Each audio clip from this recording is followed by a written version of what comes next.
Hello students, welcome to my YouTube channel K study point. आज के इस video में हम first semester BA program Hindi का इम्पॉर्टेंट क्वेश्चन देखने वाले हैं। ये वीडियो 2 है आपका। वीडियो 1 में हमने इम्पोर्टेंट क्वेश्चन कुछ देखे थे। आज के इस वीडियो में हम आगे के क्वेश्चन देखेंगे। क्वेश्चन 3 है, रीतिकाल के नामकरण संबंधी विवाद का विश्लेषण कीजिए तथा साथ ही इसके साहित्यिक और धार्मिक परिस्थितियों की विवेचना कीजिए। मतलब जो हमने आदिकाल के नामकरण के बारे में पढ़ा था कि आदिकाल का नामकरण कैसे हुआ था, वैसे ही हम पढ़ेंगे कि रीतिकाल का नाम ही क्यों रीतिकाल पड़ा और इसके विवाद क्या थे और इसके साहित्यिक और धार्मिक परिस्थितियों के बारे में भी बताना है हमें। तो चलिए स्टार्ट करते हैं।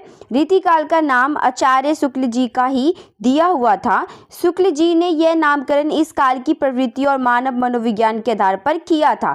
संवत 1700 से संवत 1900 तक की रीति पद्धति पर विशेष जोर दिया गया। मतलब कि संवत का मतलब होता है वर्ष, तो 1700 वर्ष से 1900 वर्ष तक जो रीति पद्धति था उस पर बहुत ही विशेष जोर दिया गया था। इस काल के प्रत्येक कवि ने रीति के सांचे में ढलकर ही इस रचना की थी। डॉक्टर भागीरथ मिश्र के शब्दों में उसे रस, अलंकार, नायिका भेद, ध्वनि आदि के वर्णन के सहारे ही अपनी कवित्व प्रतिभा दिखाना आवश्यक था।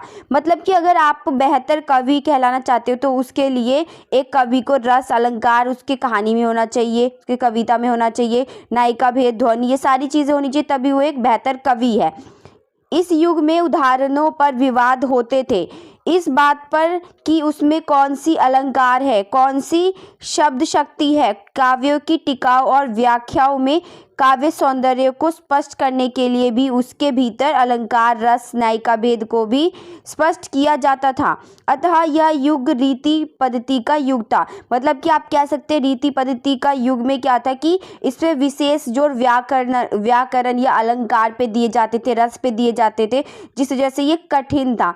तो आप ये बता सकते हो, आप अपनी लैंग्वेज में बना के लिख सकते हो इसका आंसर कि रीति पद्धति युग में क्या था कि इसमें व्याकरण और अलंकारों पे जोर दिया जाता था। आगे देखिए, रीतिकाल के नामकरण संबंधी विवाद। रीतिकाल के नामकरण को लेकर हिंदी साहित्य के इतिहासकारों में एक बहुत ही मतभेद रहा है। इस कालखंड का नामकरण उस युग के केंद्रीय प्रवृत्ति के आधार पर करने का प्रयास किया जाता है। रीतिकाल के नामकरण के संबंध में सबसे प्राचीन जो अभिमत है वो डॉक्टर ग्रियर्सन का मिलता है। डॉक्टर ग्रियर्सन को हिंदी साहित्य के इतिहास में लेखकों के अधिकारी विद्वान के रूप में देखा जा सकता है। उन्होंने सन 1889 में the modern vernacular literature of के नाम से हिंदी साहित्य को इतिहास में लिखा था।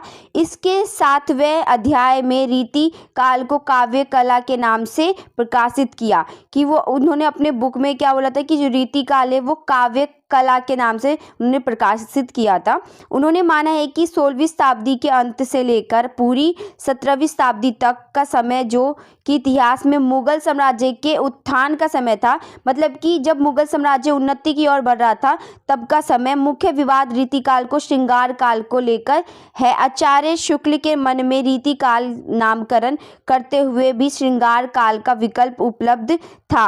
मतलब कि जब वो इस चीज रीतिकाल का नाम रख रहे थे रीतिकाल, तो उस टाइम पे उनके मन में यही चल रहा था कि जो उनके जो मतलब उस टाइम पे जो कविताएं थी उसमें अलंकारों का यूज़ किया गया था।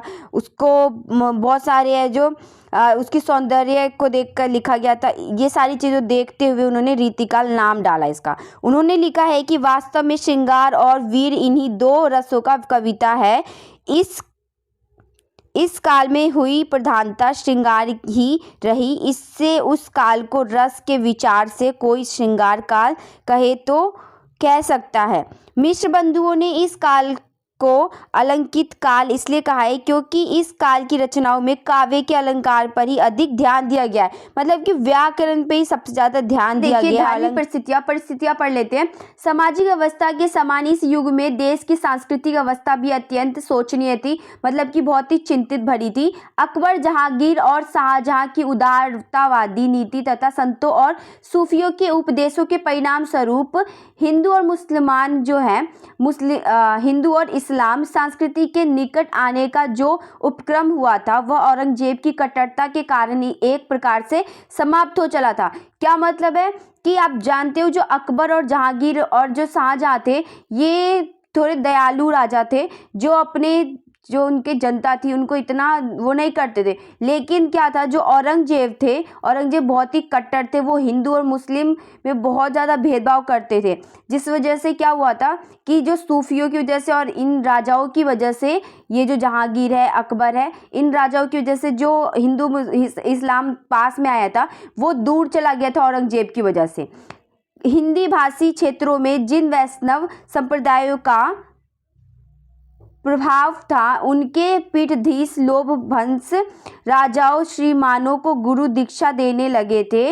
मंदिरों में भी ऐश्वर्य और विलास की लीला होने लगी थी। मतलब कि जो श्रीमान हुआ करते थे, जो गुरु दक्षिणा लेते थे, वो भी अब लेने लगे थे। कि पहले क्या होता था कि कोई भी आपका गुरु है तो वो आपको पढ़ा रहा है तो उस पर आपको गुरु दीक्षा दी जाती थी, पैसे नहीं दे के कोई भी उसकी जगह कोई चीज़ दी जाती थी। तो मंदिरों में भी ऐश्वर्य और विलास की लीला होने लग गई थी। मतलब कि उसमें भी, मंदिरों में भी पैसे लिया जाने लग गया था लोगों से।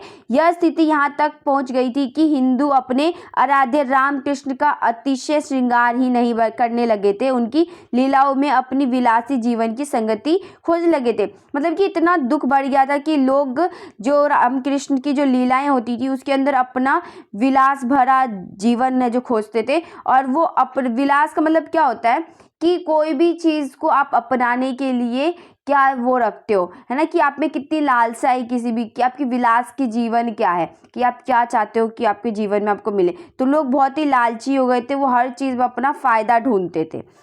आगे देखिए, दूसरी ओर इस्लाम धर्म पर इस विलास वैभव का सीधा प्रभाव तो नहीं था, पर रूढ़िवादिता के अत्यधिक बढ़ जाने के कारण यह जीवन की वास्तविकता से हट गया था। मतलब कि इसका, इस्लाम के जो धर्म है उस पर कोई ज़्यादा प्रभाव नहीं पड़ा था, लेकिन फिर भी जो रूढ़िवादिता था, जो पुरानी सोच थी, वो कहीं ना कहीं इनके अंदर देखने को मिल जाता है। नमाज, रोजा आदि के यथाविध पालन को ही धर्म समझने के कारण वह आध्यात्मिक प्रभाव नहीं पड़ पाया। क्या मतलब है कि जी नमाज और रोजा, ये सारी चीज़ें जो थी, जो आध्यात्मिक था, उस पर प्रभाव नहीं पड़ा था ज़्यादा, जिससे व्यक्ति के संस्कारों में उदारता आती है। जिस वजह से क्या हुआ था कि जब इनमें आध्यात्मिक का प्रभाव नहीं पड़ा तो इनका जो जीवन है उसमें उदारता आने लग गई थी। इस प्रकार हिंदू और मुसलमान दोनों ही धर्म के मूलभूत सिद्धांतों से दूर पड़ गए थे, केवल ब्रह्मचार्य ही धर्म पालन रह गया था। क्या मतलब है कि जो धर्म पालन था सिर्फ वही किया जाता था, इंसानियत एक तरीके से ख़त्म होती जा रही थी, क्योंकि सिर्फ वो धर्म के नाम पे ब्रह्मचारण का मतलब होता है कि अगर आप पंडित हो तो आप उसकी तरह ही आचरण करो, आप जिस कास्ट में हो तो उसका धर्म पालन करो, वही आपका मूलभूत सिद्धांत है। तो लोग अपना जो वास्तविक सिद्धांत है वो भूलकर ये धर्म के चक्र में फंस गए थे। सेकेंड है साहित्य और कला। साहित्य और कला की दृष्टि से यह युग काफ़ी समृद्ध रहा था। ललित कलाओं में चित्रकला, स्थापत्य और संगीत कला का पोषण राजमहलों में हुआ। संगीत शास्त्र पर कुछ प्रमाणिक ग्रंथ लिखे गए। अलंकार प्रिय विलासी राजा और बादशाहों की अभिरुचि से अत्यधिक प्रभावित होने के कारण तथा कल्पना परक वैविध्य की न्यूनता के कारण कलाएं कला की सीमाओं से दूर पड़ गई थी। मतलब कि इस टाइम पे जो साहित्य कला था उसका काफ़ी अच्छा चलन हुआ था और वो काफ़ी समृद्ध रहे थे। तो आप इसे बनाकर लिख सकते हो कि जो राजा महाराजा हुआ करते थे वो अपना गुणगान करवाते थे इसमें, और वो उन्होंने जो जैसे कि मंदिरों में उन्होंने कोई दान दिया तो उस चीज़ के बारे में भी लिखवाते थे। तो इस टाइम की जो कला थी बहुत ही अच्छी थी। क्वेश्चन 4 है, हिंदी भाषा क्षेत्र से आप क्या समझते हैं? हिंदी क्षेत्र की बोलियों को कितने वर्गों में विभाजित किया गया है? मतलब कि हिंदी भाषा क्षेत्र है वो क्या है? तो हिंदी भाषा में बोले जाने वाले क्षेत्रों को या राज्य को हिंदी भाषा क्षेत्र या हिंदी भाषी प्रदेश कहा जाता है। मतलब कि हिंदी भाषा उसको कहते हैं, हिंदी भाषा क्षेत्र उसे कहते हैं जो राज्यों में बोली जाती है, जैसे कि उत्तर प्रदेश, बिहार, झारखंड, उत्तराखंड, मध्य प्रदेश, छत्तीसगढ़, दिल्ली, हिमाचल प्रदेश, हरियाणा, राजस्थान भारत के हिंदी भाषी राज्य माने जाते हैं और इन राज्यों में बोली जाने वाली बोलियां हिंदी बोलियां कहलाती हैं। जो ये राज्य मैंने आपको बताए, उत्तर प्रदेश, बिहार, झारखंड, उत्तराखंड, ये जो राज्य हैं इनमें बोली जाने वाली बोलियां ही हिंदी बोलियां कहलाती है। हिंदी क्षेत्र की बोलियां और उनके विभाजित वर्ग। हिंदी क्षेत्र की बोलियां, अब देखिए हिंदी क्षेत्र की जो बोलियां हैं वो हिंदी क्षेत्र में, इसमें 16 लिखा हुआ है कि हिंदी क्षेत्र की 16 बोलियां हैं, लेकिन हिंदी क्षेत्र में आपको 17 बोलियां देखने को मिलता है। देखिए ये 17 बोलियां यहाँ दिया हुआ है। अब इसमें क्या है, हिंदी में 5 उपभाषा है और 17 बोलियां हैं। तो उपभाषा यहाँ पर लिखे हुए हैं आपके कि 5 उपभाषा, ये जो आपके है पश्चिमी बोली, पूर्वी हिंदी, राजस्थानी, पहाड़ी, बिहारी, ये उपभाषाएं हैं और जो ये इधर साइड लिखे हुए हैं वो उसकी बोलियां हैं। तो देखिए पश्चिमी बोली के 5 बोलियां हैं और पूर्वी हिंदी के 3 बोलियां हैं और राजस्थानी के भी 3 बोलियां हैं और पहाड़ी के 2 बोलियां हैं और बिहारी के 3 बोलियां हैं। तो ये सारा हम अभी आगे पढ़ेंगे। हिंदी भाषा और उसकी सभी बोलियों को मूलभूत संस्कृत भाषा माना है। मतलब क्या है कि हमें पता है कि जो संस्कृत भाषा से ही बहुत सारे लैंग्वेज निकले हैं, तो संस्कृत भाषा का ही मूलभूत ये स्रोत है। हिंदी की विभिन्न बोलियों को 5 उपभाषा और 17 बोलियों में बांटा गया है कि हिंदी का जो बोलियां हैं वो 5 उपभाषा है हिंदी में और 17 बोलियां हैं। पहला देख लेते हैं उपभाषा पश्चिम बोली। पश्चिम बोली के अंदर क्या आता है, फर्स्ट है खड़ी बोली। पश्चिमी बोली में पहला नंबर पे आता है खड़ी बोली। खड़ी बोली का क्षेत्र मेरठ, बिजनौर, मुजफ्फरपुर, सहारनपुर, मुरादाबाद, रामपुर आदि जिले हैं। अगर हम साहित्य की दृष्टि से देखें तो खड़ी बोली का साहित्यिक सबसे ज़्यादा समृद्ध रहा है। सेकेंड है ब्रज भाषा। ब्रजभूमि में बोली जाने वाली भाषा का नाम ब्रज भाषा है। मथुरा, वृंदावन के आसपास का क्षेत्र, आगरा, बुलंदशहर आदि जिलों में ब्रज भाषा बोली जाती है। देखिए आपको सिर्फ याद रखना है कि ये बोली कहाँ बोली जाती है और आपको उपभाषा याद रखनी है कि 5 उपभाषा और 17 बोलियां हैं। तो उनके नाम आपको याद रखने होंगे और थोड़ा थोड़ा ये याद रखना होगा कि वो कहाँ बोली जाती है। आगे देखिए, सुर, बिहारी, देव जैसे कवियों के साहित्य से ब्रज भाषा समृद्ध बना है। थर्ड है आपका कन्नौजी। कन्नौजी का क्षेत्र पश्चिमी उत्तर प्रदेश के इटावा, शाहजहांपुर, कानपुर आदि जिले हैं। यह ब्रज भाषा और बुंदेली के बीच का क्षेत्र है। यह उत्तर प्रदेश और मध्य के बीच का क्षेत्र है। जो उत्तर प्रदेश है और जो मध्य प्रदेश है उसके बीच का क्षेत्र है कन्नौजी। तो वहाँ पे ये भाषा बोली जाती है। बुंदेली, बुंदेलखंड जनपद की बोली को बुंदेली कहा गया है। इस बोली का क्षेत्र झांसी, सागर, होशंगाबाद, भोपाल इत्यादि हैं। फिफ्थ है हरियाणवी। हरियाणवी को बांगड़ू भी कहते हैं। हरियाणा प्रदेश की बोली को हरियाणवी कहा जाता है। यह बोली दिल्ली के कुछ हिस्सों में भी बोली जाती है। करनाल, रोहतक, अंबाला आदि जिलों में भी बोली जाती है ये बोली। सेकेंड उपभाषा है पूर्वी हिंदी। अब पूर्वी हिंदी कहाँ कहाँ बोली जाती है? फर्स्ट है अवधी। अवध क्षेत्र में बोली जाने वाली भाषा अवधी कहलाती है। यह आमतौर पर लखनऊ, फैजाबाद, प्रतापगढ़, इलाहाबाद, फतेहपुर आदि जिलों में बोले जाते हैं। इस भाषा में तुलसीदास ने प्रमुख कवि है कि इस भाषा में जो तुलसीदास है वो एक प्रमुख कवि कहलाए हैं। सेकेंड है बघेली। बघेली क्या होता है? बघेलखंड की बोली को बघेली कहा जाता है। बघेली में जबलपुर, बालाघाट आदि जिले आते हैं। बघेली में लोक साहित्य मिलता है कि बघेली भाषा में ही लोक साहित्य लिखे गए हैं। पूर्वी हिंदी के ही थर्ड बोली में छत्तीसगढ़ी भी आती है। छत्तीसगढ़ की बोली को छत्तीसगढ़ी कहा गया है। मध्य प्रदेश के रायपुर, बिलासपुर जिले इसके प्रमुख केंद्र है। छत्तीसगढ़ी बिलासपुर, रायपुर इन सब जगहों पे बोली जाती है। थर्ड है उपभाषा हमारा राजस्थानी। फर्स्ट इसमें आता है बोली जयपुरी। जयपुर में बोली जाने वाली भाषा को जयपुरी कहा जाता है। इस बोली को ढूंढाली भी कहते हैं। जयपुरी बोली के क्षेत्र कोटा, बूंदी के जिले एवं जयपुर हैं। सेकंड बोली है मेवाती। यह राजस्थानी के उत्तर सीमा के अंतर्गत बोली जाती है। मेवाती अलवर, भरतपुर और गुड़गांव जिलों में बोली जाती है। थर्ड हमारा है मालवी। दक्षिण राजस्थान के बोली को मालवीय कहा जाता है। मालवीय का मुख्य क्षेत्र दक्षिणी राजस्थान के बूंदी, झालावाड़ जिले तथा उत्तरी मध्य प्रदेश के इंदौर आदि जिले आते हैं। यह बोली गुजराती और पश्चिमी हिंदी के बीच है कि ये हिंदी और गुजराती के जो बीच की हिंदी होती है वो मानी जाती है मालवी हिंदी। फोर्थ बोलियां आती है हमारी मारवाड़ी। मारवाड़ी क्या है? राजस्थानी का यह रूप पश्चिमी राजस्थान में जोधपुर, अजमेर, मेवाड़, सिरोही आदि में बोली जाती हैं। इसे मारवाड़ी भी कहते हैं। जो पश्चिमी राजस्थान में बोली जाती है उसे ही मारवाड़ी भाषा कहते हैं। फोर्थ उपभाषा है हमारा पहाड़ी। पहाड़ी में फर्स्ट बोली आती है पश्चिमी पहाड़ी। यह भाषा शिमला चंबा आसपास का क्षेत्र माना जाता है। पश्चिमी पहाड़ी में केवल लोक साहित्य ही देखने को मिलता है हमें। सेकेंड है मध्यवर्ती या आप गढ़वाली जिसे बोलते हो। उत्तराखंड के गढ़वाल खंड की बोली होने के कारण इसका नाम गढ़वाली पड़ा है। बोली प्रमुख रूप से उत्तरकाशी, पौड़ी, गढ़वाल, दक्षिणी नैनीताल, देहरादून, सहारनपुर में बोली जाती है। गढ़वाली में समृद्ध लोक साहित्य मिलता है। फिफ्थ उपभाषा है हमारा बिहारी। अब बिहारी में फर्स्ट बोली आती है भोजपुरी। भोजपुरी बिहारी की सर्वाधिक बोली जाने वाली भाषा है।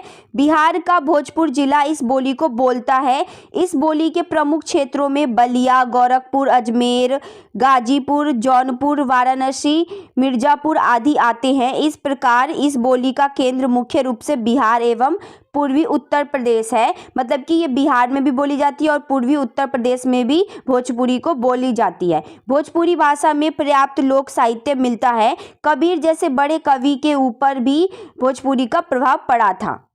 बिहारी में भी सेकंड जो हमारा बोली है वो मगही आ जाता है। मगध प्रदेश की भाषा होने के कारण इसका नाम मगधी पड़ी है। यह बोली मुख्य रूप से बिहार के पटना, गया आदि जिलों में बोली जाती है।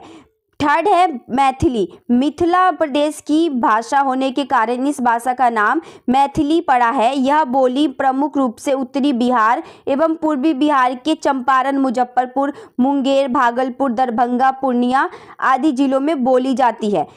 आगे देखिए निष्कर्ष। हिंदी संवैधानिक रूप से भारत की राजभाषा और भारत की सबसे अधिक बोली और समझी जाने वाली भाषा है। हिंदी भारत की राष्ट्रभाषा नहीं है क्योंकि भारत के संविधान में किसी भी भाषा को दर्जा नहीं दिया गया है कि सबसे ऊपर दर्जा नहीं दिया गया है, क्योंकि सभी को हिंदी नहीं आता था, जिस वजह से इसको सिर्फ राजभाषा बनाया गया, राष्ट्रभाषा नहीं। राजभाषा क्या होता है? जिसमें कागजी काम होता है, जो भी सरकारी जो कागजी काम होगा वो राजभाषा के अंतर्गत आ जाता है। और राष्ट्रभाषा होता है कि पूरे भारत में ही हिंदी बोला जाना अनिवार्य हो जाएगा अगर राष्ट्रभाषा घोषित कर दिया गया हिंदी को तो। लेकिन हिंदी को राजभाषा घोषित किया गया, राष्ट्रभाषा नहीं। तो इस वजह से क्यों किया गया ऐसा? क्योंकि हमारे संविधान में किसी भी एक भाषा को सबसे ऊपर नहीं रखा गया है। अगर ऐसा होगा तो फिर बहुत लोगों को हिंदी नहीं आता है। अगर आप दक्षिण में चले जाते हैं तो बहुत लोग ऐसे हैं जिनको हिंदी समझ नहीं आती है, तो उनके लिए ये फिर मुश्किल हो जाएगा। इस वजह से इसको राजभाषा बनाया गया, राष्ट्रभाषा नहीं। फिफ्थ है भक्ति काव्य की प्रमुख प्रवृत्तियों की व्याख्या कीजिए। भक्ति काल भारतीय इतिहास का स्वर्ण युग है। भक्ति आंदोलन को एक ही दृष्टि से समझा नहीं जा सकता है। इसका सबसे बड़ा कारण है इस आंदोलन का बहुमुखी प्रभाव। भक्ति को आधार बनाकर जनमानस की आस्था और भक्ति के भीतर एक व्यापक आंदोलन खड़ा हुआ कि भक्ति को एक मुद्दा बनाकर लोगों में आंदोलन करवाया गया, जिससे भारतीय इतिहास एवं सांस्कृतिक जीवन में भक्ति आंदोलन के नाम से जाना जाता है। इस आंदोलन के फलस्वरूप अखिल भारत में सामाजिक, धार्मिक एवं सांस्कृतिक जीवन में नवीन शक्ति एवं गतिशीलता का संचार हुआ और भक्ति आंदोलन की वजह से बहुत सारी चीज़ों में बदलाव आया था। भक्ति काव्य की प्रमुख प्रवृत्तियां। अब भक्ति जो काव्य उसकी प्रवृत्तियां क्या है, उसका आप क्या विशेषता बोल सकते हो कि क्या है? हिंदी साहित्य के इतिहास में सन 1400 से 1700 इस समय में को भक्ति काल और इस काल में रचित साहित्य को भक्ति काव्य कहा जाता है। कि 1400 से जो 1700 के बीच में जो भी कुछ रचा गया था उस साहित्य को ही काव्य कहा जाता है, क्योंकि इस काल का केंद्रीय विषय और प्रमुख प्रवृत्ति भक्ति ही है और इसी को आधार बनाकर साहित्य की रचना हुई, अतः इसे भक्ति काल कहना ही उचित होगा। आगे देखिए, भक्ति काल को दो भागों में बांटा गया। पहला था निर्गुण और दूसरा था सरगुण। अब जो निर्गुण वाले थे, निर्गुण में भी दो भाग में बांट दिया गया था इसको, और सरगुण में भी दो भाग में बांट दिया गया था। निर्गुण में इसे शानाश्रयी शाखा और प्रेमाश्रयी शाखा में बांटा गया और सरगुण में राम भक्ति और कृष्ण भक्ति शाखा में बांटा गया। तो चलिए इसको एक डिटेल में पढ़ते हैं पूरा। देखिए, अब जो निर्गुण भक्ति था, निर्गुण भक्ति में क्या था कि निर्गुण भक्ति का अर्थ ईश्वर के निराकार स्वरूप की उपासना है। निर्गुण भक्ति ईश्वर की पूजा के बिना किसी मूर्ति की पूजा करते हैं तथा निर्गुण भक्ति वाले लोग मूर्ति पूजा का खंडन करते हैं। उनके अनुयायियों का मानना था कि जो ईश्वर है वह निराकार है, उसका कोई आकार नहीं है। कबीर और गुरु नानक प्रसिद्ध निर्गुण संत व मूर्ति पूजा और अन्य किसी अनुष्ठानों में विश्वास नहीं करते थे। इसके विपरीत सरगुण भक्ति में ईश्वर के रूप तथा अवतार की पूजा की जाती है तथा नुकसान करवाए जाते हैं। मतलब क्या है कि जो निर्गुण वाले हैं वो मूर्ति पूजा का खंडन करते हैं और मना करते हैं कि मूर्ति पूजा नहीं करनी चाहिए, कि भगवान मन के अंदर होता है। लेकिन सरगुण भक्ति वाले वो इसका अपोजिट कहते हैं। सरगुण भक्ति वाले कहते हैं कि मूर्ति पूजा करना चाहिए, क्योंकि इससे हमें क्या होती है कि आध्यात्मिक तरह आगे बढ़ने में वो मदद मिलती है और लोगों को एक स्ट्रक्चर बना रहता है, उनके अंदर एक भगवान की मूर्ति बनी हुई रहती है कि भगवान ऐसा दिखता है। तो सरगुण भक्ति वाले ये कहते थे। अब जो निर्गुण भक्ति था उसको भी दो भागों में बांटा था, शानशई शाखा। इस शाखा के भक्त कवि निर्गुणवादी थे और राम की उपासना करते थे। वह गुरु को बहुत सम्मान देते थे तथा जाति पाति के भेदों को अस्वीकार करते थे। व्यक्तिक साधना पर बल देते थे और मिथ्या आडंबर रूढ़ियों को वह विरोध करते थे। लगभग सब संत अनपढ़ थे परंतु अनुभव की दृष्टि से समृद्ध थे। प्राय सब सत्संगी थे और उनकी भाषा में कई बोलियां का मिश्रण पाया जाता है, इसलिए इस भाषा को सधुकड़ी भाषा भी कहा जाता है। साधारण जो सधुकड़ी भाषा है उसमें बहुत सारी भाषाएं मिक्स होती है। साधारण जनता पर इन संतों की वाणी का जबरदस्त प्रभाव पड़ा है। इन संतों में प्रमुख कबीरदास आ जाते हैं। अन्य प्रमुख संत कवियों के नाम नानक, रैदास, दादा दयाल, सूरदास और मलुकदास आप देख सकते हैं, मलुकदास देख सकते हैं आप। अब निर्गुण में ही सेकंड है हमारा प्रेम मार्गी। अब प्रेम मार्गी में क्या था कि मुसलमान सूफी कवियों की इस समय की काव्य धारा को प्रेम मार्गी माना गया है, क्योंकि प्रेम से ईश्वर प्राप्त होते हैं, ऐसी उनकी मान्यता थी। ईश्वर की तरह प्रेम भी सर्वव्यापी तत्व है और ईश्वर का जीव के साथ प्रेम का ही संबंध हो सकता है। यह उनकी रचनाओं का मूल तत्व है। उन्होंने प्रेम गाथाएं लिखी है। ये प्रेम गाथाएं फारसी की मनसनवियों की शैली पर रची गई हैं। इन गाथाओं की भाषा अवधी और इनमें दोहा चौपाई छंदों का प्रयोग हुआ है। मुसलमान होते हुए भी उन्होंने हिंदू जीवन से संबंधी कथाएं लिखी हैं। खंडन मंडन में न पढ़कर इन फकीर कवियों ने भौतिक प्रेम के माध्यम से ईश्वरीय प्रेम का वर्णन किया है। मतलब कि जो प्रेम मार्गी थे वो बताते थे कि जो ईश्वर को पाने का तरीका है वो प्रेम ही है। प्रेम मार्ग पे चल के ईश्वर को हम पा सकते हैं। सगुण भक्ति का अर्थ आराध्य के रूप गुण आकर की कल्पना अपने भावन रूप कर उसे अपने बीच व्याप्त देखना है। सगुण भक्ति में ब्रह्म अवतार के रूप की प्रतिष्ठा है और अवतारवाद पुराणों के साथ प्रचार में आया। इसी से विष्णु अथवा ब्रह्मा के दो अवतार राम कृष्ण के उपासकों के बीच यह लोकप्रिय परंपरा विकसित हुई। भक्ति काल की सगुण काव्य धारा अंतर्गत आराध्य देवताओं में श्री कृष्ण का स्थान सर्वव्यापी है। मतलब क्या है कि जो सरगुण भक्ति वाले हैं वो मूर्ति पूजा को मानते हैं, वो उपासना करते हैं और वो मानते हैं कि जो भगवान का रूप है वो क्या है, आराध्य का दो रूप है, पहला कृष्ण और दूसरा क्या है कि राम। तो ये दो रूपों को मानते हैं सगुण भक्ति वाले। है राम भक्ति शाखा। अब राम भक्ति शाखा वाले लोग क्या मानते थे, जिन भक्त कवियों ने विष्णु के अवतार के रूप में राम की उपासना को अपना लक्ष्य बनाया वह रामश्रयी शाखा राम काव्य धारा के कवि कहलाए। जिन भक्त कवियों ने विष्णु के अवतार के रूप में राम की उपासना को अपना लक्ष्य बनाया वह रामश्रयी शाखा या राम काव्य धारा के कवि कहलाए।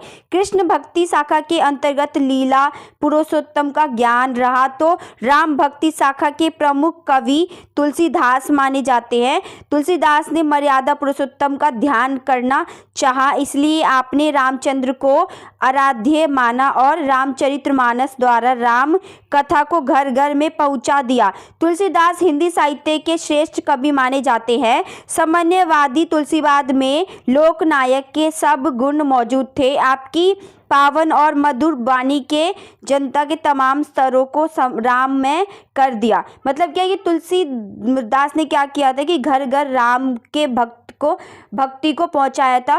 कैसे जो लोग उनके भक्त बने थे और जो राम थे वो कैसे पुरुषोत्तम पुरुष कैसे थे, उन्होंने क्या क्या काम किया, उनके जो सारी लीलाएं हैं वो सभी इन्होंने तुलसीदास ने अपनी कहानियों में बताया है। आगे देखिए, सगुन भक्ति में अब सेकंड नंबर पे आते हैं कृष्ण भक्ति शाखा। अब कृष्ण भक्ति शाखा वाले कौन से होते हैं? इस गुण की इस शाखा का सर्वाधिक प्रचार हुआ है। विभिन्न संप्रदायों के अंतर्गत उच्च कोटि के कवि हुए हैं। इनमें वल्लभाचार्य के पुष्टि संप्रदाय के अंतर्गत सूरदास जैसे महान कवि हुए हैं। वात्सल्य एवं श्रृंगार के सर्वोत्तम भक्त कवि सूरदास के पदों का परवर्ती हिंदी साहित्य पर सर्वाधिक प्रभाव पड़ा। इस शाखा के कवियों ने प्राय मुक्तक काव्य की लिखा है। भगवान श्री कृष्ण का बाल एवं किशोर रूप इन कवियों पर आकर्षित कर पाया है, इसलिए इनके काव्यों में श्री कृष्ण के ऐश्वर्य की अपेक्षा माधुर्य की प्रार्थनाएं प्राय सब कवि नायक थे। इसलिए कविता और संगीत का अद्भुत सुंदर समन्वय इन कवियों की रचनाओं में मिलता है। तो इससे आप क्या समझते हो? जो कृष्ण भक्ति में कृष्ण की भक्ति की जाने वाले कवि और लोग थे जो कृष्ण का गुणगान करते थे, और इसमें जो हमारे वल्लभाचार्य वो सबसे बड़े कवि माने जाते हैं।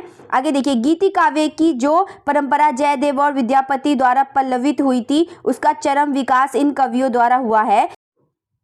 नर नारी की साधारण प्रेम लीलाओं को राधा कृष्ण की अलौकिक प्रेम लीला द्वारा व्यंजित करके उन्हें जनमानस को रास प्लवावित कर दिया।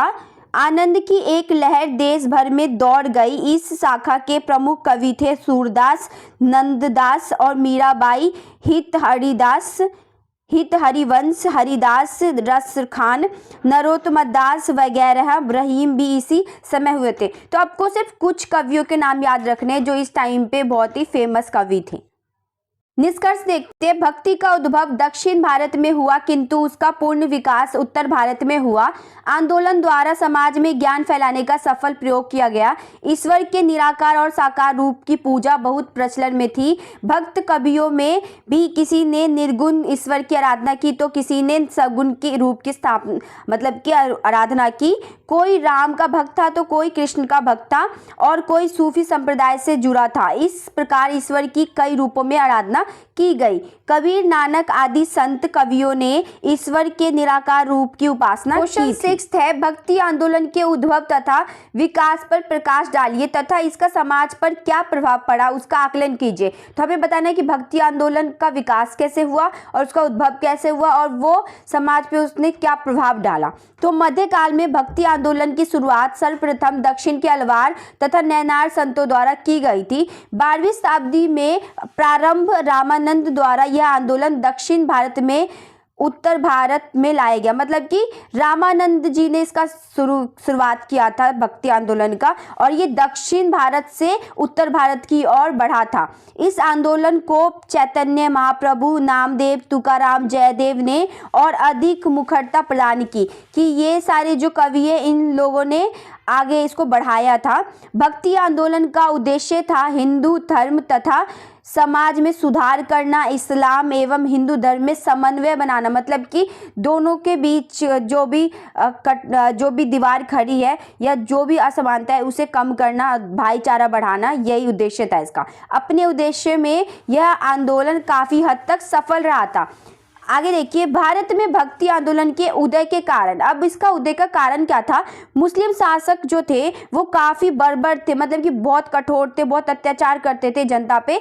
तो इस वजह से भी माना जाता है कि कहीं ना कहीं इस वजह से लोगों का जो था ईश्वर की तरफ झुकाव ज़्यादा बढ़ गया था और भक्ति आंदोलन सफल हो पाया था। हिंदू एवं मुसलमान जनता के आपस में सामाजिक एवं सांस्कृतिक संपर्क से दोनों के मध्य सद्भाव, सहानुभूति एवं सहयोग की भावना का विकास हुआ, जिस वजह से लोग एक दूसरे का दुख दर्द समझने लग गए। क्योंकि हिंदू और मुस्लिम दोनों के साथ अत्याचार हो रहा था तो हिंदू के साथ ज़्यादा हो रहा था, मुसलमानों के साथ भी हो रहा था, लेकिन बहुत कम। तो ये जो था, यह असमानता जो थी, जो ये अत्याचार था, यही कहीं ना कहीं सामाजिक और सांस्कृतिक संपर्क को अच्छा करता है और इस कारण से भी भक्ति आंदोलन का विकास हुआ था। आगे देखिए, सूफी संतों की उदार एवं सहिष्णुता की भावना तथा एकेश्वरवाद में उनकी प्रबल निष्ठा ने हिंदुओं को प्रभावित किया, जिस कारण से हिंदू इस्लाम के सिद्धांतों के निकट संपर्क में आए। मतलब कि जो सूफी संत थे वो बहुत ही उदार थे और बहुत ही दयालु थे और वो एक ही ईश्वर को मानते थे।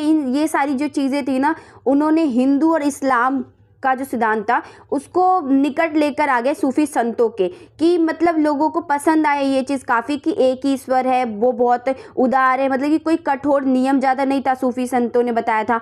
तो इन सब चीज़ों की वजह से जो हिंदू थे वो उसके और निकट आ गए थे, मतलब कि उसको अपनाने लग गए थे। हिंदुओं ने सूफियों की तरह एकेश्वरवाद में विश्वास करते हुए ऊंच नीच एवं जात पात का विरोध किया। शंकराचार्य का ज्ञान मार्ग व अद्वैतवाद अब साधारण जनता के लिए बोधगम्य नहीं रह गया था। मुस्लिम शासकों द्वारा मूर्तियों को नष्ट एवं अपवित्र कर देने के कारण बिना मूर्ति एवं मंदिर के ईश्वर की आराधना के प्रति लोगों का झुकाव बढ़ा। मतलब जो मुस्लिम लोग थे, जो मुगल थे, उन्होंने क्या किया था कि उन्होंने मूर्तियों का खंडन करना स्टार्ट कर दिया था, मूर्तियों को तोड़ देते थे, अपवित्र कर देते थे, जिस वजह से जो हिंदू थे वो पूजा नहीं कर पाते थे। तो इस वजह से भी माना जाता है कि जो सूफी संत है, क्योंकि सूफी संत बिना मूर्ति पूजा को नहीं मानते थे वो लोग, तो इस वजह से भी हो सकता है कि हिंदुओं का झुकाव उस तरफ बढ़ा था। उन्हें भक्ति मार्ग का सहारा लेना पड़ा। तत्कालीन भारतीय समाज की शोषणकारी वर्ण व्यवस्था के कारण निचले वर्णों की स्थिति अत्यंत दयनीय थी। कि हमने पढ़ा है कि हिंदू में भी 4 वर्ण होते हैं, जो जिसमें सबसे ऊपर ब्राह्मण को रखा जाता है और जो सबसे नीचे होते हैं वो शूद्र होते हैं। तो जो शूद्र होते थे उनका कंडीशन बहुत ही खराब था, जिस वजह से जो उनका समाज में जो स्थिति था निचले वर्णों का, बहुत ही दयनीय हो गया था, बहुत ही बुरा हो गया था स्थिति। भक्ति संतों द्वारा दिए गए सामाजिक सौहार्द और सद्भाव के संदेश ने लोगों को प्रभावित किया, जिस वजह से जो भक्ति के मार्ग पे चलने पे विवश हो गए लोग। आगे देखिए, अब इसका प्रभाव क्या पड़ा। तो इसका प्रभाव ये पड़ा समाज में कि जो पुरोहित थे, जो ब्राह्मणवाद को ठोस भक्ति आंदोलन के कारण पुरोहित तथा ब्राह्मणवाद को गहरी ठेस पहुंची थी, जिससे स्पष्ट हुआ कि हर व्यक्ति चाहे वह अछूत हो, भक्ति द्वारा ईश्वर को पा सकता है। ऐसा बोला सूफी संतों ने, जिस वजह से सबका झुकाव पड़ा सूफी संतों की तरफ और भक्ति आंदोलन की तरफ। इस तरह धर्म से ब्राह्मणों का एकाधिकार समाप्त हो गया, जिस वजह से जो ब्राह्मण ऊंची जाति में गिने जाते थे, सबसे ऊपर माने जाते थे वर्णों के उसमें, तो वो उनका क्या हो गया, ये जो एकाधिकार था वो समाप्त हो गया। सेकंड देखिए, दलितों का उद्धार भक्ति आंदोलन के कारण।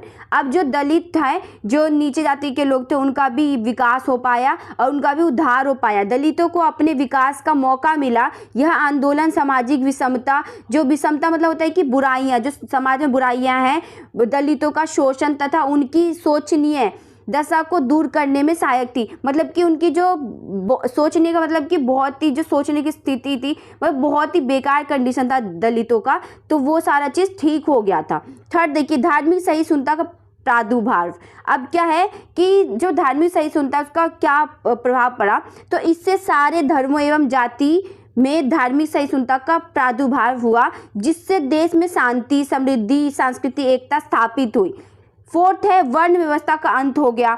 भक्ति आंदोलन ने हिंदुओं की वर्ण व्यवस्था को छिन भिन कर पतन की और अग्रसर किया, जिससे ब्राह्मणों धर्म की प्रतिष्ठा धूल में मिल गई तथा उनके जातीय अभिमान जो था गहरा आघात पहुंचा। इसने मोक्ष प्राप्ति का मार्ग हर व्यक्ति के लिए खोल दिया, जिससे समाज में शूद्रों को भी ब्राह्मणों के समकक्ष स्थान प्राप्त हो गया।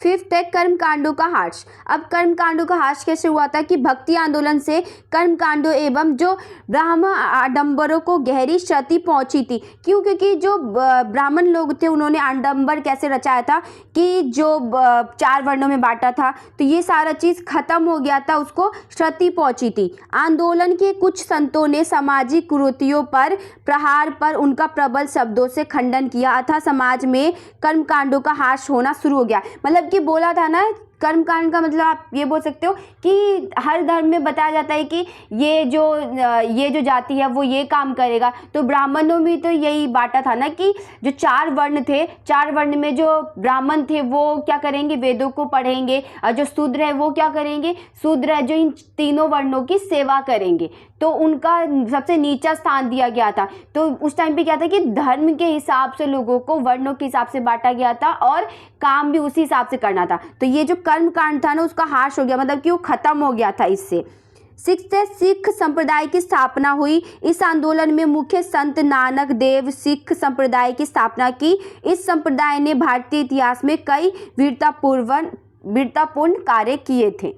आगे देखिए निष्कर्ष। यूरोप और भारत में धार्मिक पुण्य जागरण की लहर आरंभ हो चुकी थी और इसका दोनों देशों में प्रमुख कारण इस्लाम का आक्रमण और इससे अपनी धर्म संस्कृति की रक्षा करना था। इस्लाम के धर्मांध शासकों ने मंदिरों पर आक्रमण किए, धर्मांतरण किए तथा हिंदू समाज कुछ न कुछ कर सका क्योंकि वह स्वयं अपनी ही विकृतियों के कारण निर्बल और निराश था, क्योंकि वहाँ पे बहुत ज़्यादा क्या था, भेदभाव चल रहा था उस टाइम पे। भक्त संतों ने आडंबर त्याग, मूर्ति पूजा का विरोध, एकेश्वरवाद, जाति व्यवस्था की आलोचना, हिंदू जाति में एकता, लोक भाषा, मानव सेवा आदि विशेषताओं को अपनाकर भारतीय समाज को शक्तिशाली बनाने में सफलता प्राप्त की। तो निष्कर्ष में आप वो सारी चीज़ें लिखोगे जो आपको, ये जो हमने अभी पढ़ा, ये जरूरी नहीं कि आप वही चीज़ लिखो, आप अपनी मर्जी से बना के लिख सकते हो। जो भी अभी हमने आंसर में किया ना, इस क्वेश्चन के आंसर में किया, वो आप छोटे छोटे फॉर्म में क्या आप उससे समझते हो वो निष्कर्ष में लिखना होता है। क्वेश्चन 7 है संत रैदास का परिचय देते हुए उनके भक्ति के स्वरूप को बताइए। मतलब कि जो संत रैदास है उनका परिचय बताना है और उनका भक्ति का स्वरूप क्या था ये बताना है। तो संत रैदास काशी के रहने वाले थे। इन्हें रामानंद का शिष्य माना जाता है, परंतु अतः साक्ष्य के किसी भी स्रोत से रैदास का रामानंद का शिष्य होना सिद्ध नहीं हुआ है। कि मतलब ये नहीं कहा गया है कि वो जरूरी है कि रामानंद के शिष्य ही हो, ऐसा कोई प्रमाण नहीं मिला है। इनके अतिरिक्त रैदास की कबीर से भी भेंट की अनेक कथाएं प्रसिद्ध है, परंतु इनकी प्रमाणिकता संदिग्ध नहीं है। मतलब कि ये कोई भी प्रूफ नहीं कर पाए कि वो कबीर से मिले थे। रैदास की वाणी भक्ति की सच्ची भावना, समाज के व्यापक हित की कामना तथा मानव प्रेम से ओतप्रोत होती थी। मतलब कि उनकी जो कहानी होती थी इतनी अच्छी होती थी कि लोगों को बहुत अच्छा लगता था और हमेशा सच्चाई की बात वो बताते थे और वास्तविकता पे ही जोर देते थे, इसलिए उसका श्रोताओं के मन पर बहुत गहरा प्रभाव पड़ता था। उनके भजनों तथा उपदेशों से लोगों को ऐसी शिक्षा मिलती थी जिससे उनकी शंकाओं का संतोषजनक समाधान हो जाता था और लोग स्वतः अनुयायी बन जाते थे। मतलब कि लोग खुद ही उनकी कहानियों से देखकर इतना प्रभावित हो जाते थे कि उनके अनुयायी बन जाते, मतलब उनके शिष्य बन जाते थे। रविदास के पिता मल्ल साम्राज्य के राजा थे। अब देखिए जो रैदास थे उनका नाम रविदास भी था, उनको रविदास नाम से भी बुलाया जाता था, और जो उनके पिता थे वो मल्ल साम्राज्य के राजा नगर के सरपंच थे और खुद जूतों का वो व्यापार करते थे और उसकी मरम्मत भी किया करते थे। अपने बचपन से ही रविदास बेहद बहादुर और ईश्वर के बहुत बड़े भक्त रहे थे, लेकिन बाद में उन्हें उच्च जाति के द्वारा उत्पन्न भेदभाव की वजह से बहुत संघर्ष करना पड़ा, क्योंकि वो नीचे जाति के थे तो उनको बहुत ही भेदभाव का सामना करना पड़ा था समाज में, जिसका उन्होंने सामना किया। और अपने लेखन के द्वारा रविदास ने लोगों को जीवन के इस तथ्य से अवगत करवाया। उन्होंने हमेशा लोगों को सिखाया कि पड़ोसियों को बिना भेदभाव के प्यार करना चाहिए। जरूरी नहीं कि कोई ऊंची जाति का ही आपका पड़ोसी है तो उससे ही आप बात करो, नीची जाति का तो उससे भी आपको बात करनी चाहिए, ऐसा कहा है संत रैदास ने। आगे देखिए संत रविदास ने अपने कविताओं के लिए जनसाधारण की ब्रज भाषा का प्रयोग किया है, कि जो सामान्य भाषा होती है ब्रज भाषा, उसमें लिखा है अपने कविता को। साथ ही इसमें अवधी, राजस्थानी, खड़ी बोली और रेखता यानी कि उर्दू फारसी के शब्दों का भी मिश्रण है। रविदास जी के लगभग 40 पद सिख धर्म के पवित्र धर्म ग्रंथ गुरु ग्रंथ साहब में भी सम्मिलित किए गए हैं, कि जो उनके जो 40 पद थे वो जो हमारा गुरु ग्रंथ साहब होता है उसके अंदर भी दिया गया था उसका कुछ पंथ। संत रविदास से जुड़ी कई कहानियाँ प्रचलित है। उनमें से एक कहानी इस प्रकार है। एक बार एक ब्राह्मण गंगा स्नान के लिए जा रहे थे। उन्होंने रविदास जी से भी गंगा स्नान के लिए जाने के लिए पूछा। रविदास जी ने कहा कि उनके पास काम है और वो काम छोड़कर नहीं जा सकते। रविदास जी ने ब्राह्मण को एक सिक्का गंगा माँ को अर्पित करने के लिए दिया। ब्राह्मण सिक्का लेकर चला गया। ब्राह्मण ने गंगा माँ को वो सिक्का अर्पित किया, जिसके बदले गंगा माँ ने एक सोने का कंगन दिया। ब्राह्मण ने सोचा कि रविदास को इस कंगन के बारे में क्या ही पता चलेगा, और ये सोचकर उसने वो कंगन रानी को भेंट कर दिया। रानी को कंगन बहुत पसंद आया और उसने दूसरे कंगन की मांग भी कर दी। ब्राह्मण जब कंगन ना दे सका तो राजा ने उसे दंड देने की धमकी दी। धमकी के डर से ब्राह्मण रविदास जी के पास आया और सारी बात बताई तथा उनसे क्षमा मांगते हुए सहायता मांगी। रविदास जी ने ब्राह्मण को माफ़ कर दिया तथा कटौती के जल की ओर ध्यान लगाकर गंगा माँ का आह्वान किया और दूसरे कंगन की मांग की। उनके इस आह्वान के बाद कठौती में दूसरा कंगन भी आ गया। मतलब कि कठौती का मतलब होता है कि आपका जो दोनों हाथ जोड़कर आप जो मांगते हैं वो चीज़ होता है। तो ब्राह्मण को कंगन देकर रविदास जी ने कहा कि मेरा मन चंगा तो कठौती में गंगा। मतलब कि अगर मन साफ है तो ज़रूरी नहीं है कि गंगा में स्नान करने से ही बहुत कुछ होता है। अगर आपका मन साफ है तो सब कुछ ठीक है। तो उसके बाद ये कहावत प्रसिद्ध हो गई। तो ये जो छोटी सी स्टोरी थी ये आप अपने उसमें बता सकते हो। अगर आप ये क्वेश्चन आ जाता है तो आप इसमें आंसर में डिस्क्राइब कर सकते हो कि ये कहानी क्या थी। हिंदी नाटक के उद्भव और विकास पर संक्षिप्त टिप्पणी कीजिए या चर्चा कीजिए। अब देखिए क्या बताना है इसके अंदर कि हिंदी नाटक का उद्भव कैसे हुआ था और उसका विकास कैसे हुआ। तो हिंदी नाटक का विकास भारतेंदु युग में हुआ था। अब भारतेंदु युग होता क्या है कि भारतेंदु एक व्यक्ति का नाम है जो कि सुधारक, एक विचारक थे जो समाज में सुधार लाना चाहते थे। वो बहुत ही प्रभावशील उनका व्यक्तित्व था, जिस वजह से इस टाइम जो इनका भारतेंदु का जो समय था उसी समय में ये सारी चीज़ें हुई थी। इस वजह से इसको भारतेंदु युग नाम डाला गया। तो भारतेंदु युग में ही हिंदी नाटक का विकास हुआ था।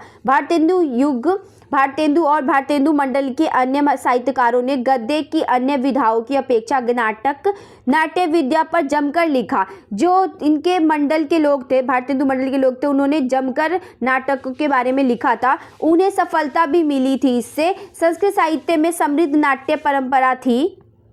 लेकिन हिंदी नाटक का विकास आधुनिक युग से ही संभव हो सका। मतलब कि संस्कृत भाषा में तो बहुत सारे नाटक देखने को मिलते हैं, लेकिन ये उस टाइम तक ही सीमित थे कि साहित्य जो थे ज़्यादातर संस्कृत में थे, जिस वजह से नाटक भी संस्कृत में हुआ करती थी। लेकिन हम देखते हैं कि आधुनिक युग में जाकर ये हिंदी में नाटक कहीं संभव हो पाया। हिंदी में नाटकों का प्रारंभ भारतेंदु हरिश्चंद्र से माना जाता है। उस काल के भारतेंदु तथा उनके समकालीन नाटककारों ने समाज के ज्ञान के विकास के लिए नाटकों की रचना इसलिए की।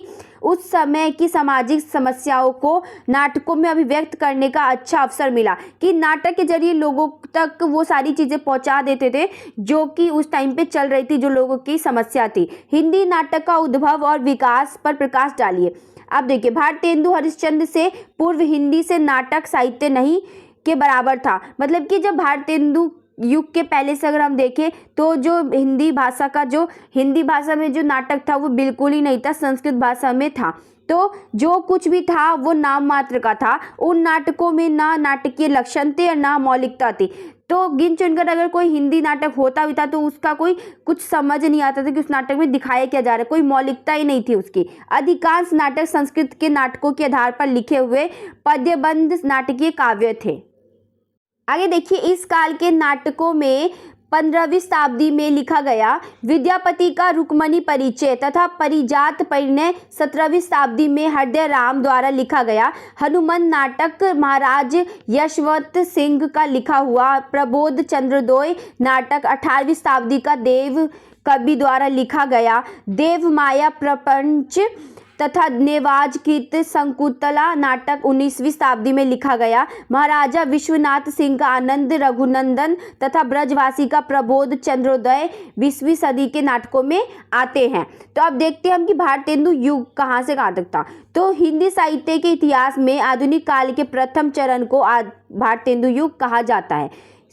इसकी संज्ञा इसे इसलिए दी हुई है कि भारतेंदु हरिश्चंद्र को हिंदी साहित्य के आधुनिक युग का प्रतिनिधि माना जाता है। भारतेंदु का व्यक्तित्व प्रभावशाली था।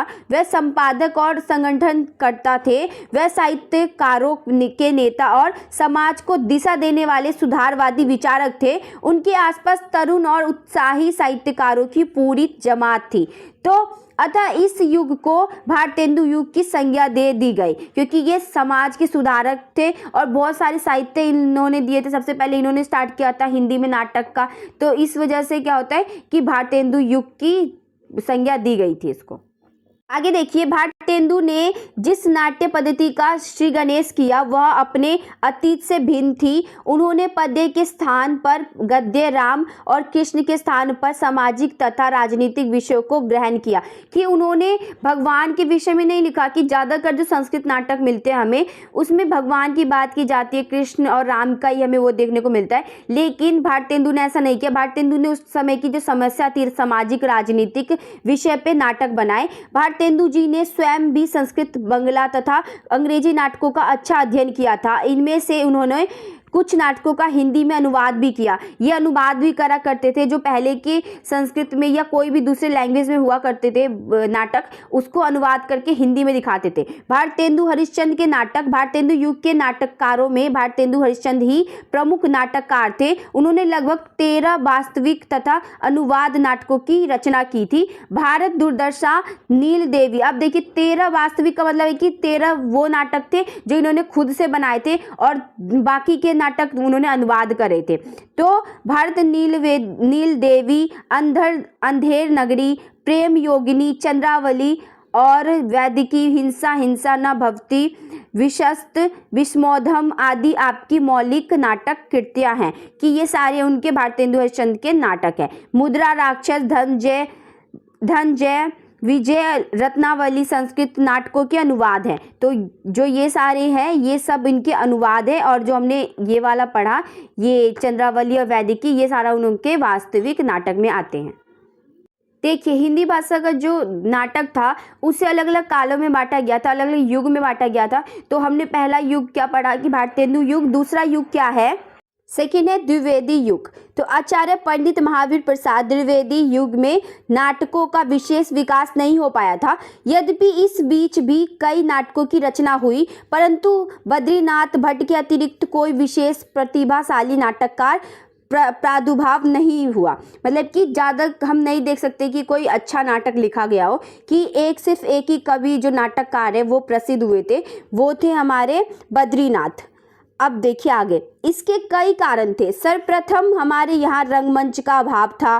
तो रंगमंच क्या होता है? जो स्टेज होता है, कि नाटक करने का जो एक प्लेटफॉर्म होता है वही नहीं था। अभिनय कला का प्रचार कम था।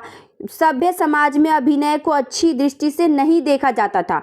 इस युग में हिंदी नाटक संस्कृत के प्रभाव से मुक्त होकर पाश्चात्य नाटकीय शिल्प का प्रयोग प्रारंभ हुआ। भारतेंदु ने जिस हिंदी रंगमंच की स्थापना की थी वह भी पारसी थिएटर कंपनियों की तरक भरक जनता की भद्दी रुचि, गद्य पद्य मिश्रित चलती हुई भाषा तथा उर्दू लेखकों के चुलबुलेपन के कारण स्थिर न रह सका। इन्हीं कंपनियों की प्रेरणा से रंगमंचीय नाटक लिखे गए, जिनमें नारायण प्रसाद बेताब, आगा हर्ष, कश्मीरी हरि कृष्ण, जौहर, तुलसी दत्त, सैदा आदि नाटककार प्रमुख थे।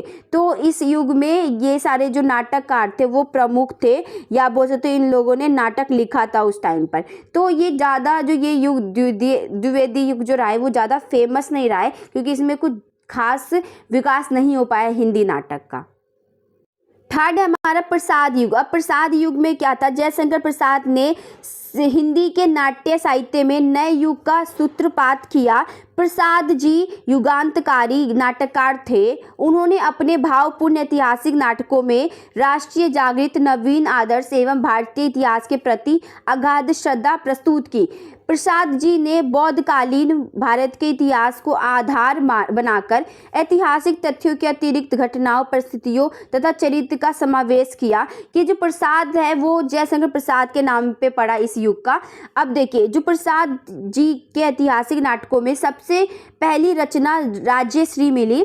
स्कंदगुप्त, चंद्रगुप्त प्रसाद जी के सर्वोत्तम नाटक में से एक है। ध्रुव स्वामिनी ऐतिहासिक नाटक है। इसमें नाटककार ने यह सिद्ध करने का प्रयत्न किया है कि प्राचीन काल में भी विधवा विवाह होते थे। तो जो प्रसाद युग है इसमें कुछ हम बोल सकते हैं कि विकास हो पाया था नाटक का, और ये बहुत ही फेमस युग रहा। अगर हम जयशंकर प्रसाद के अलावा अन्य नाटककार को देखें तो प्रसाद युग के अन्य नाटककारों में माखनलाल चतुर्वेदी ने कृष्णार्जुन युद्ध, सुदर्शन ने अजंता, बेचन शर्मा उग्र ने महात्मा ईशा, प्रेमचंद ने करबला नामक नाटक लिखे। गोविंद बल्लभ पंत भी प्रसाद युग के एक श्रेष्ठ नाटककार थे। इन्होंने सामाजिक, ऐतिहासिक और पौराणिक सभी प्रकार के नाटक के बारे में लिखा था। इनके अंगूर की बेटी, सामाजिक राजमुकुट तथा अंतःपुर के छिद्र ऐतिहासिक और बरमाला पौराणिक नाटक हैं।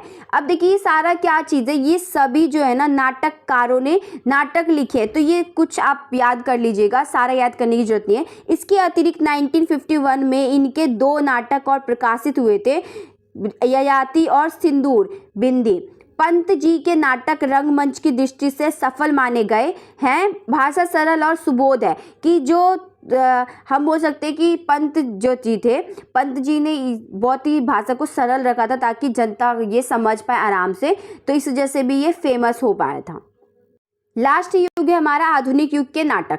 आधुनिक युग के नाटककारों में हरि कृष्ण प्रेमी, लक्ष्मी नारायण मिश्र, उदय शंकर भट्ट, सेठ गोविंदा दास तथा उपेंद्र नाथ अश्क अधिक प्रसिद्ध। हरि कृष्ण प्रेमी ने ऐतिहासिक नाटकों के क्षेत्र में विशेष ख्याति प्राप्त की है। मतलब ख्याति मतलब होता है कि प्रसिद्धि प्राप्त की है। इनके नाटक मुस्लिम कालीन भारत के इतिहास से संबंधित थे तथा उनमें समकालीन समस्याओं का समाधान ढूंढने का सफल प्रयास किया गया कि इन्होंने मुसलमानों ने कैसे भारत पर अटैक किया और बहुत सारी चीज़ों को इन्होंने लिखा जो भारत पे हुए थे। रक्षाबंधन, विश्व पावन, आहुति, प्रतिशोध, प्रकाश स्तंभ आदि आपके ऐतिहासिक नाटक है। प्रेमी जी ने पाताल विजय नाम से एक पौराणिक नाटक भी लिखा था। इन्होंने 1 दर्जन से भी अधिक नाटक लिखे थे। क्वेश्चन 9 आपका दिया हुआ है, हिंदी साहित्य में बिहारी के महत्व और इनके साहित्य में योगदान का वर्णन कीजिए। तो आपको इसके अंदर बताना है कि बिहारी का क्या महत्व था। बिहारी जी का पहले आप जीवन परिचय थोड़ा दे देंगे, उसके बाद उनके साहित्यों के बारे में बताएंगे कि उन्होंने क्या साहित्य लिखे हैं। तो देखिए एक एक क्वेश्चन मैं आपको नहीं करवा पाऊँगी, मैं आपको ये आंसर यहाँ पे देख लीजिए, आप स्क्रीनशॉट ले लीजिएगा और आप पढ़ सकते हैं यहाँ से। इजी लैंग्वेज में आपको समझ में आ जाएगा। अगर मैं एक एक क्वेश्चन के आंसर आपको करवाऊंगी तो वीडियो बहुत लंबी हो जाएगी। तो देखिए इसके बाद आपका ये आएगा, आप ये पढ़ लीजिएगा। फिर देखिए क्वेश्चन 10 हमारा क्या है, भूषण का परिचय दीजिए तथा इनके कवित्वों का प्रतिपाद्य को समझाइए। तो क्या बोल रहा है इसे कि भूषण का परिचय आपको पहले दे देना है कि भूषण कौन थे, उसके बाद उनका जीवन परिचय में थोड़ा बहुत लिख दीजिएगा। फिर इनके कवित्वों का, इनके जो कविता है कविता के जरिए ये क्या लोगों को सिखाने की कोशिश की है इन्होंने, इनका क्या क्या परिणाम रहा है लोगों के प्रति, ये सारी चीज़ आपको लिखना है कि कविता का क्या असर पड़ा था समाज में। तो आप ये सारा देख सकते हैं, ये आप पढ़ लीजिएगा। देखिए